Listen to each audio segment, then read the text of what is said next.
믿음의 건석들, 이런 말이 있지 않습니까? 원숭이도 나무에서 떨어질 때가 있다.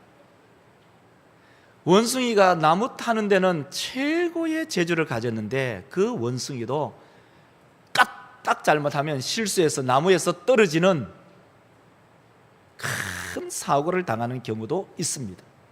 동물의 왕국, 내셔널 지오그래픽 이런 동물의 세계를 이렇게 촬영하는 걸 보니까 나무와 나무 사이에 이제 원숭이가 이렇게 뛰어서 그 건너편의 나무를 잡는 그런 영상을 여러 번 봤는데요. 근데 그 중에 어쩌다가 한 번 이 원숭이가요, 이 나무와 나무 사이를 자기는 뛰어서 건너편의 나무를 잡을 수 있다고 생각했는지 몰라도 뛰었는데 건너편 나무를 잡지 못하고 땅에 떨어지는 영상이 가끔 한 번씩 유튜브에 나와요. 그런 걸 보면서 원숭이도 나무에서 떨어질 때가 있다는 겁니다. 아무리 이 세상에 좋은 명의, 좋은 의사가 있지만요, 그 의사도 그 명의도 오진할 때가 있어요. 그러니까 어떻게 보면 우리 가운데 중병이 들었을 때 어떤 한 의사에게만 내 몸을 맡기기보다는 최소한 2번 정도는 중요한 신체의 질병이 왔을 때는 다시 한번 진찰을 받아보는 것도 지혜의 삶이죠. 아무리 명이라도 오진할 때가 있다는 거예요.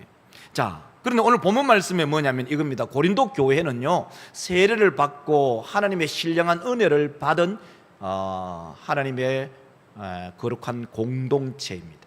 그런데 이들은 우리가 세례를 받고 성찬에 참여하면서 신령한 은혜를 받았기 때문에 이제는 우리는 뭔 일을 해도 괜찮다라고 생각하면서 우상 숭배를 하고, 그리고 세상과 타협하며 살아가는 이 고린도 교회에게 사도 바울은 마치 옐로카드, 이렇게 살면 안 된다라는 그 옐로카드를 오늘 고린도전서 10장에서 보여주고 있습니다.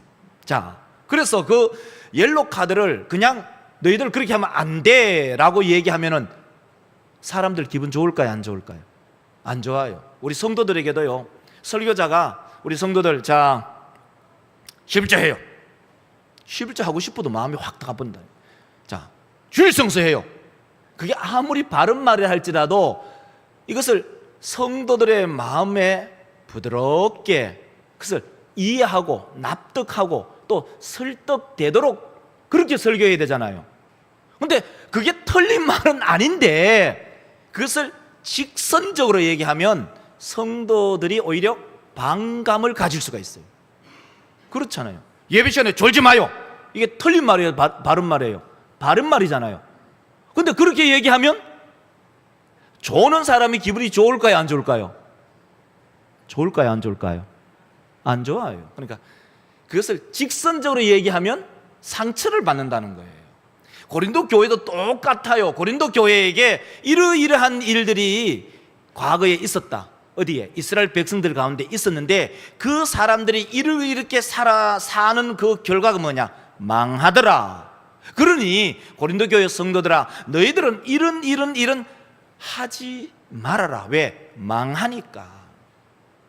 사도 바울이 그 얘기를 부드럽게 얘기하고 있는 거예요. 자, 우리 믿음의 건석도 오늘 본문 말씀을 가지고 제목을 이렇게 잡았습니다. 넘어질까 조심 조심. 한번 따라 합시다. 넘어질까 조심 조심. 넘어질까 조심 조심. 여러분, 우리의 신앙생활 넘어질까 조심 조심 기울여서 주의하여 믿음의 길을 잘 끝까지, 주님 오시는 그날까지는 아니면 우리가 하나님의 나라에 들어갈 때까지 잘 달려가는 참 목사도 되고 우리 믿음의 권속들이 되시기를 주의 이름으로 축복합니다. 자, 첫 번째로는요, 자, 과거에 누렸던 신령한 은혜를 여러분 기억하십시오. 이 사도 바울은 고린도 교회 성도들에게 고린도 교회가 하나님으로부터 받은 그 과거의 신령한 은혜를 잊지 말고 반드시 기억을 해라, 이 이야기를 하고 있어요. 고린도 교회 성도들이 뭘 했죠? 자, 고린도 교회 성도들은 첫째, 세례를 받았어요. 예수를 믿어서 세례를 받는 것이 얼마나 큰 은혜입니까? 세례가 뭡니까? 죄 씻음을 받음, 하나님의 자녀가 됨, 이 하나님의 큰 은혜를 받았어요. 그 다음에 세례를 받고 난 다음에 우리 세례식하고 그 다음에 뭘 하죠? 뭘 하죠? 성찬식. 성찬식에는 먼저 떡을 나누잖아요. 떡이 뭐죠? 그리스도의 몸, 그리스도의 몸에 참여하는 것. 두 번째 뭘 우리가 나누지요? 떡 다음에 잔을 나누잖아요. 그게 뭐죠? 그리스도의 피, 보혈의 피. 그러니까 그리스도의 몸에 완전히 참여하는 겁니다. 그래서 사도 바울이 고린도 교회에 말하기를 이렇게 설명하죠. 2절, 3절, 4절에 이렇게 말합니다. 한번 보세요. 자, 고린도전서 10장 2절. 모세에게 속하여 다 구름과 바다에서 세례를 받고 3절 다 신령한 음식을 먹으며 4절 다 같은 신령한 음료를 마셨으니 이는 그들을 따르는 신령한 반석으로부터 마셨으며 그 반석은 곧 누구라고요? 그리스도시라. 이 사도 바울은 이 고린도 교회 성도들과 똑같이 이스라엘 백성들을 대입합니다. 자, 고린도 교회 성도들이 첫 번째 예수 그리스도를 믿어서 물로 뭘 받았죠? 세례 받았어요. 자, 이스라엘 백성들은 애굽에서 종살이 하다가 물을 지났어요. 그 물이 뭐냐? 홍해의 바다를 지났어요. 홍해의 바다를 가리켜서 세례를 받았다. 3절에. 자, 2절에 그렇게 말하죠. 2절 한번 보여주실래요? 2절 보여주세요. 보세요. 모세에게 속하여 다 구름과 바다에서 뭘 했다고요? 세례를 받았구나. 그러니까 고린도 교회 성도들이 세례를 받은 것이나 이스라엘 백성들이 홍해를 지나가서 물로 세례를 받은 것이나 동일한 선상에 있다는 거예요. 신분의 변화가 된 거예요. 이스라엘 백성들은 애굽에 있으면 뭐냐면은 노예예요. 근데 고린도 교회 성도들이 세례 받기 전에는 수많은 우상 숭배를 하면서 마귀의 노예였다는 거예요. 근데 그 이스라엘 백성들이 노예에서 세례를 받음으로 자유민이 되었다. 이제 고린도 교회 성도들이 세례를 받음으로 마귀의 노예, 사탄의 노예에서 노임을 받아서 하나님의 백성, 예수 그리스도의 백성이 되었다. 어떻게? 세례를 받음으로. 이 세례 받은 사람에게 뭘 주죠? 성찬에 참여하게 하잖아요. 그 첫 번째 뭐죠? 떡이죠. 이스라엘 백성들이 광야를 지나고 난 다음에 출애굽기 16장에 보면은 먹을 게 아무것도 없잖아요. 그때 하나님께서 하늘 문을 여시고 내려준 떡이 있잖아요. 그 떡이 뭐죠? 만나잖아요. 만나를 먹였어요. 그래서 3절에 보면 이렇게 말하죠. 자, 다 같은 이스라엘 백성들이 광야에서 먹었냐? 신령한 음식을 먹었는데 다른 말은 신령한 떡을 먹었어요. 자, 고린도 교회 성도들이 세례를 받고 난 다음에 성찬에 참여할 때 첫 번째 받는 게 뭐죠? 첫 번째 받는 것 떡이죠. 떡을 받았다는 거예요. 그러니까 똑같은 거예요. 똑같은 거. 이스라엘 백성들이 만나 먹은 것처럼 우리는 그리스도의 몸을 대하는 떡을 받아서 신령한 떡을 먹는 거죠. 세 번째가 뭡니까? 이스라엘 백성들은 광야에서 목이 말라서 물이 없을 때 하나님께서 반석을 쳐서 물을 먹게 하셨어요. 오늘 본문 말씀 4절을 다시 한번 읽어보면 그렇게 말하죠. 다 같은 신령한 음료를 마셨으니 이는 그들을 따르는 신령한 반석으로부터 마셨음에 그 반석은 곧 그리스도시라. 여러분 다 이해되죠? 더 이상 설명할 필요가 없잖아요. 이스라엘 백성들은 홍해를 지나서 세례를 받고 고린도 교회 성도들은 물 세례를 받았고 이스라엘 백성들은 광야에서 하늘로부터 내려온 만나 신령한 음식을 먹었고 고린도 교회 성도들은 그리스도의 몸인 떡에 참여하고 이스라엘 백성들은 신령한 반석으로부터 물을 마셨고 고린도 교회 성도들은 성찬에 참여하면서 바로 그리스도의 피에 참여했다. 이것이 얼마나 큰 은혜냐. 이스라엘 백성들이 얼마나 큰 은혜를 받았고 고린도 교회 성도들도 얼마나 큰 은혜를 받았느냐? 자, 그러면 우리는 여러분 가운데 세례 안 받은 분도 간혹 한 분씩 있을 수도 있지만 세례 안 받은 분씩 없잖아요. 이게 하나님의 은혜잖아요. 자, 나는 세례를 받았습니다 하면 여러분 하나님의 은혜를 받았습니다 이렇게 하세요. 나는 세례를 받았습니다. 나는 하나님의 은혜를 받았습니다. 나는 하나님의 은혜를 받았습니다. 그렇게 말씀하시라. 제가 세례를 받았다 하면 여러분 은혜를 받았습니다. 자, 나는 세례를 받았습니다. 나는 하나님의 은혜를 받았습니다. 자, 나는 그리스도의 떡에 참여합니다. 나는 하나님의 은혜를 나는 하나님의 은혜를 받았습니다 해야 되죠. 자, 나는 하나님의 떡에 참여합니다. 나는 하나님의 은혜를 받았습니다. 나는 그리스도의 피에 참여합니다. 나는 하나님의 은혜를 받았습니다. 이거예요. 세례를 받은 것이 하나님의 은혜를 받은 것이고, 그리스도의 몸에 참여하는 것이 하나님의 은혜를 받은 것이고, 그리스도의 피에 참여하는 것이 하나님의 은혜를 받은 것입니다.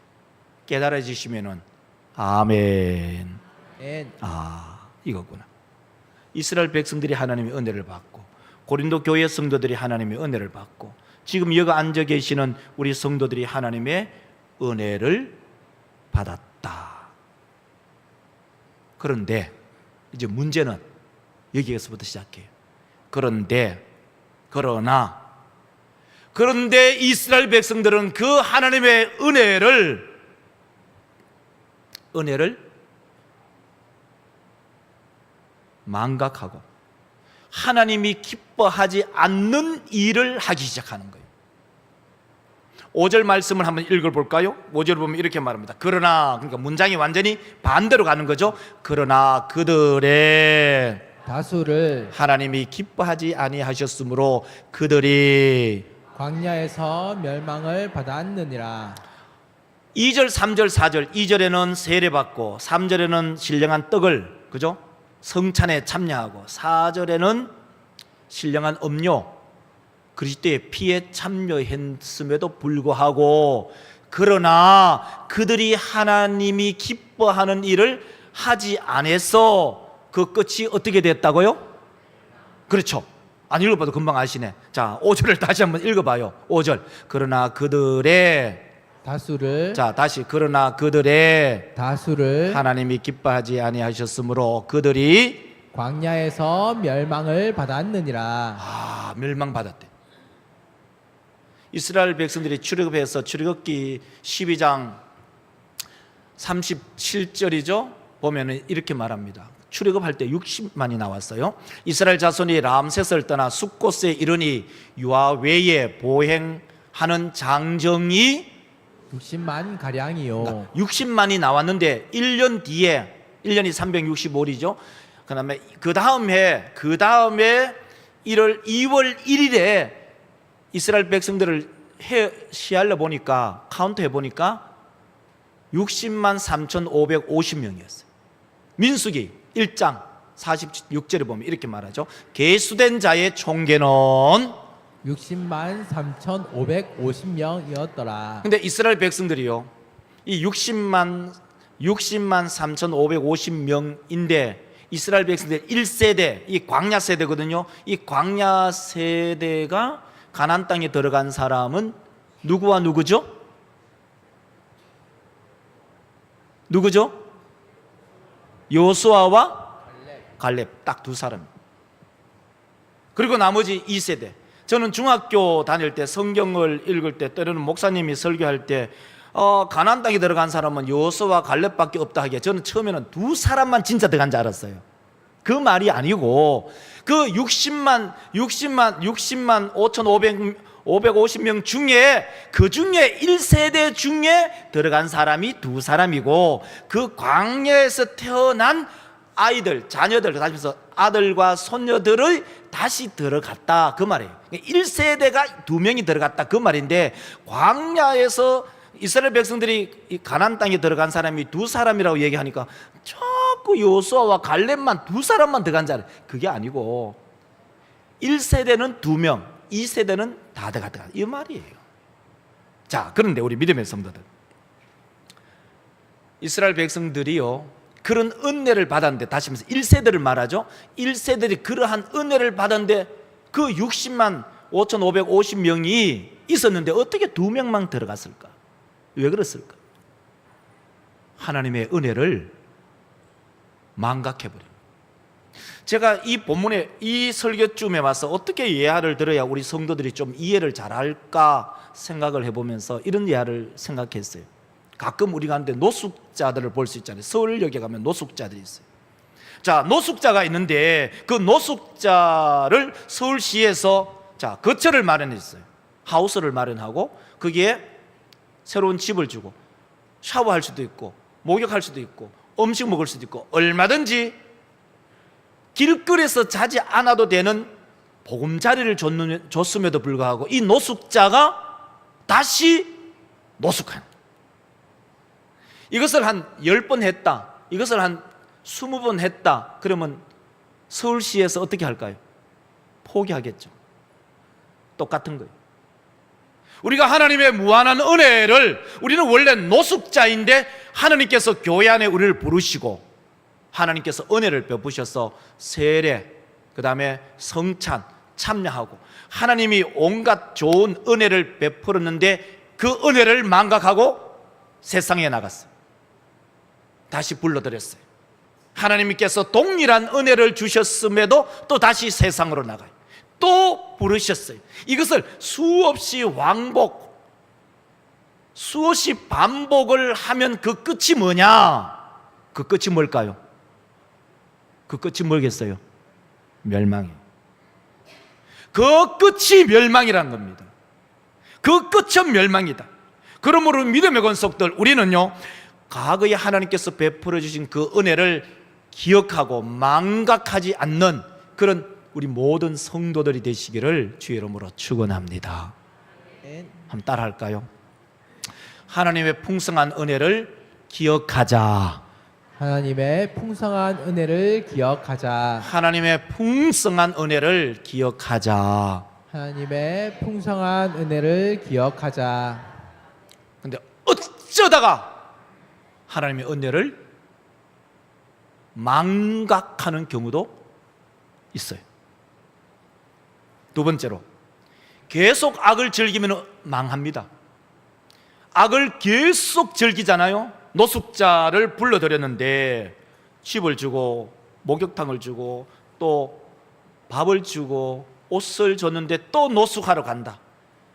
계속 노숙하러 간다. 계속 악을 행한다. 그러면 어떻게 될까? 이렇게 되는 거죠. 고린도 교회 성도들에게 이렇게 말합니다. 6절에 보면 이러한 일은 우리로 하여금 그들이 악을 즐겨한 것 같이 즐겨하는 자가 되지 않게 하려 함이니. 아멘. 자, 이스라엘 백성들에게 하나님께서는 뭘 줬죠? 세례 줬죠. 만나 줬죠. 그 다음에 물 줬죠. 생수를 줬어요. 고린도 교회 성도들에게도 하나님께서 세례 줬죠. 그리고 신령한 떡인 성찬에 참여하게 했죠. 신령한 피에 참여하게 했어요. 근데 이스라엘 백성들이 그 은혜를 거부했을 때, 거절했을 때, 하나님의 은혜를 기억하지 않고 망각했을 때 그 결과가 뭐냐? 망했다. 똑같이 적용하는 거예요. 고린도 교회 성도들아, 너희들이 하나님의 은혜를 망각하면 어떻게 되느냐? 망한다.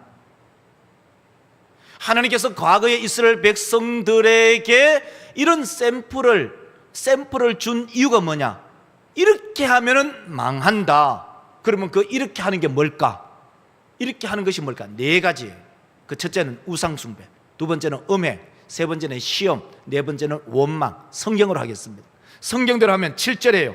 7절부터 읽겠습니다. 자, 그들 가운데 어떤 사람들과 같이 너희는 우상 숭배하는 자가 되지 말라. 우상 숭배하면은 어떻게 하냐? 망한다. 8절 보세요. 자, 그들 중에 어떤 사람들이 음행하다가 하루에 23,000명이 죽었나니 우리는 그들과 같이 음행하지 말자. 음행하면 망한다. 9절 그들 가운데 어떤 사람들이 주를 시험하다가 뱀에게 멸망하였나니 우리는 그들과 같이 시험하지 말자. 하나님을 시험하면 망한다. 10절 봅시다. 그들 가운데 어떤 사람들이 원망하다가 멸망시키는 자에게 멸망하였나니 너희는 그들과 같이 원망하지 말라. 하나님이 원망하면 어떻게 된다고요? 망한다. 그러니까 다시 말해서 사도 바울은 이 고린도 교회에게 엑서사이즈, 이 샘플을 딱 네 가지를 보여준 거예요. 이렇게 하면은 망한다. 우상 숭배하고 음행하고 하나님을 시험하고 원망하면은 그 끝이 뭐냐? 망하는 길이다. 우리 믿음의 권속들, 이것을 이 사도 바울은 이 6절과 11절 안에 마치 샌드위치처럼 넣은 거예요. 6절 한번 읽어보실래요? 자, 6절 보면 이래 돼요. 자, 이러한 일은 우리의 본보기가 되어 우리로 하여금 그들이 악을 즐겨한 것 같이 즐겨하는 자가 되지 않게 하려 함이니. 11절 보세요. 그들에게 일어난 이런 일은 본보기가 되고 또한 말세에 만난 우리를 깨우치기 위하여 기록되었느니라. 그러면 그 본보기가 뭘까요? 네 가지예요. 첫째 뭐죠? 자, 표 보여주세요. 보세요. 첫째 뭐죠? 우상 숭배, 두 번째 뭐죠? 음행, 세 번째 뭐죠? 시험, 네 번째. 원망. 이것이 바로 샘플이라는 겁니다. 샘플. 이래 하면 망하는 거야. 다른 말로 하면 이것 하지 않아야 하나님부터 오는 복을 받으며 살아간다. 근데 우리 믿음의 성도들, 이제 악을 즐기면요, 사람들이요, 자, 사람의 심리가, 자, 한번, 자, 제가 이거예요. 우리 석장로님의 그 복숭아 밭에 가서 복숭아 한 개 따왔어요. 안 들켰어요. 안 달켰네. 그 다음에는 그 길을 가면서 5개를 따왔어요. 안 들켰어요. 그 다음에 가서는요 10개를 따왔어요.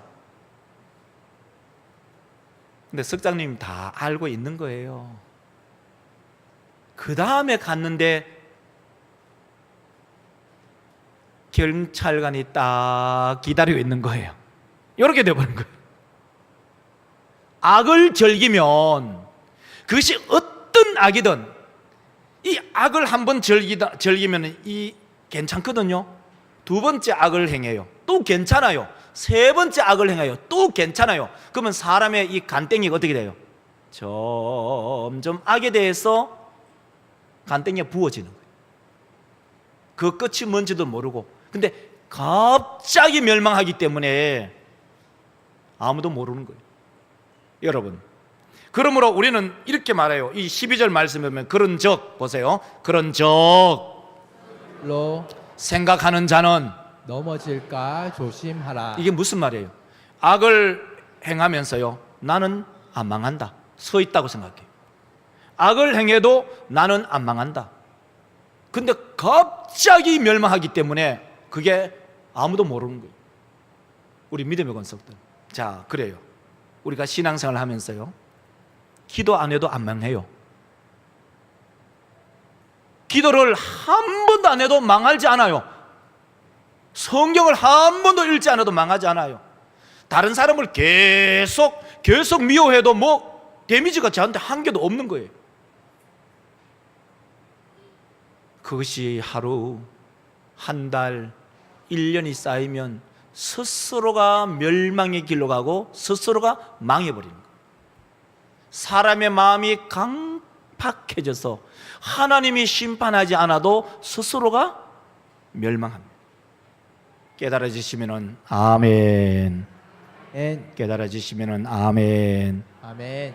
선줄로 생각하면은요 넘어질까 조심하라. 오늘 본문이 우리 가운데 이것을 들려주고 있어요. 그러므로 우리는 넘어질까 조심하며 이 믿음의 길을 잘 달려가는 참 목사도 되고 우리 모든 믿음의 성도들이 되시기를 주의 이름으로 축원합니다. 아멘. 기도합시다.